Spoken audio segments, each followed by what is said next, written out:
Hey guys, so I just wanted to do a quick little video here checking out the Samsung Galaxy A50. This is a smartphone released I think a couple of months back, a very affordable handset here, and you can get these for about 250 to 300 depending on the amount of RAM that you want in it. So this is a blue color. You can also get different colors to suit you, like black and silver, I think. So represents really good value for money. I think the A50 is the spiritual successor to the A5 kind of series, and I'd probably only recommend you get the A5 out of the A series because it seems to be the best kind of compromise between a little bit more premium design as well as some nice features. We did used to get like waterproofing, etc. With the A series. If you're looking at like the A7, to me personally, I think it's worth just getting last year's flagship because it gets a little bit more expensive with the bigger phones. But this one, as I said, should strike a good balance here with the design as well as the functionality. So let's just see if we can get it open here. It's been quite a while actually since I looked at a phone because, to be absolutely honest, all of them just seem to be very overpriced nowadays compared to, back in the day when you could get a very nice handset for like 500 odd. I looked at the new Note as well, the Note 10, and it looks like a downgrade in many ways to the other, like the previous Note, the Note 9, which I think was fantastic in terms of what it brought to the table, like 4,000 battery. I was expecting the Note 10 actually to have like a 4K display or something, something like a unique selling point, maybe 5,000 mAh battery and a 100 megapixel camera, but no, you didn't get any of that. So yeah, I think they really need to look at the pricing and the features because it seems to be stagnating a little bit. But they are still bringing out some fantastic, mid-range and more affordable kind of handsets here. This you can see looks well built so far. It's coming with Infinity U display, triple camera, and on-screen fingerprint, so similar to the OnePlus 6T. In that respect, and in the box you do get this kind of cheap earphones here, and your Type-C charging cable, and a quick charger, fast charger.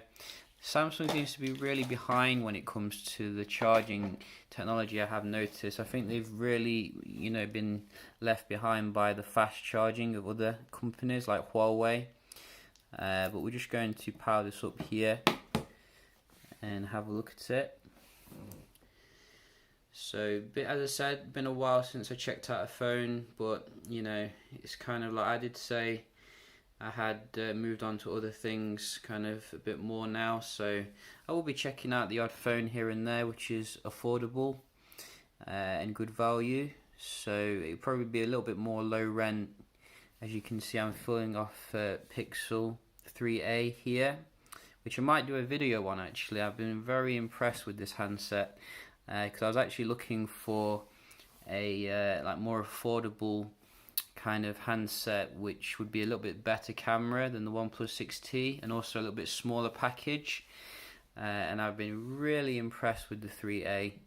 I think it reminds me actually of the old Moto X 2013 for those of you who can remember that far back. So we'll just go through this nice and quick so you can see we're getting a kind of nice position for the front facing camera, which I really didn't like the position on the S10 range. To me it just looked like some sort of weird dark moon kind of looking at the whole phone. So it's good that they've finally moved it there, but OnePlus has been there for ages, so it's not not a huge new thing.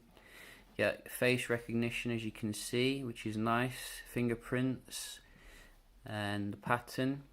I think Android is moving away from the face recognition because it's not very secure apparently. But I've always enjoyed it on the OnePlus 6T. It's always worked fantastic, particularly when you're doing some sort of sports or something. You need your fingers all wet and you can't use the fingerprint scanner.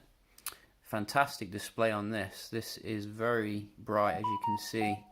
Wow, look at that. That is a nice display. I mean, yeah, definitely not a budget display with this. Samsung still does fantastic displays on all of its handsets, so that is one thing you can guarantee with your Samsung handset.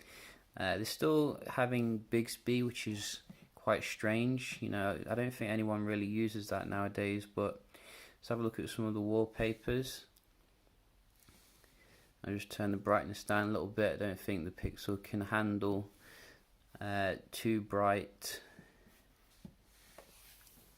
And you can see, you have to let me know what the quality of this video is with the Pixel 3a, because I don't think it does 4K. Well, in fact it does, but it's not at 60 frames per second. But on the screen it looks okay. I'm really impressed though with this display. It's absolutely fantastic. I wasn't expecting it to be that good actually. I was expecting it to be a bit kind of budget, low rent. And you can see the actual phone seems to be nice and fast here, which is good. So look at the Android. So what version of Android are we on nowadays? I don't know. Is it? I think it was 9 or something. So I don't even know where to find it anymore. You can tell, I've not looked at Samsung for a while. There we go. Android version 9, which is the, I think, latest one, which is good. Let's have a look at the camera here. So you have, I'm not sure the camera tech with this. Is it a dual camera? So you get 3 actually, which is nice. Wow, 3 cameras for such an affordable phone. That is pretty awesome. And you can see it seems to zoom pretty quickly.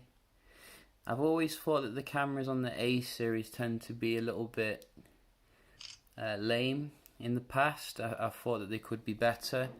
Like they could have just, like for example, the A5 was probably the only thing that I didn't like about that phone was the camera wasn't very good.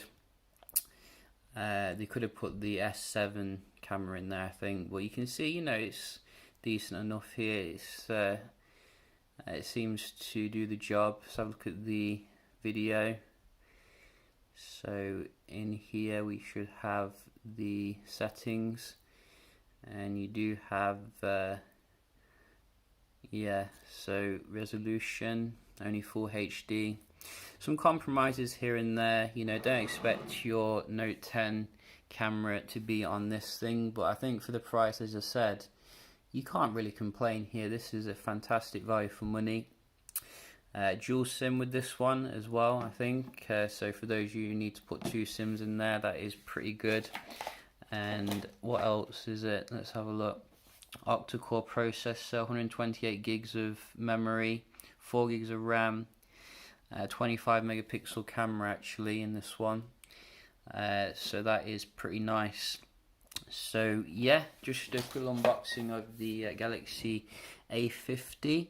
We'll keep my eye out for some other interesting affordable phones, and yeah, get them on the table and see how they are. So yeah, thanks for watching the video, and I'll see you in the next one. Cheers.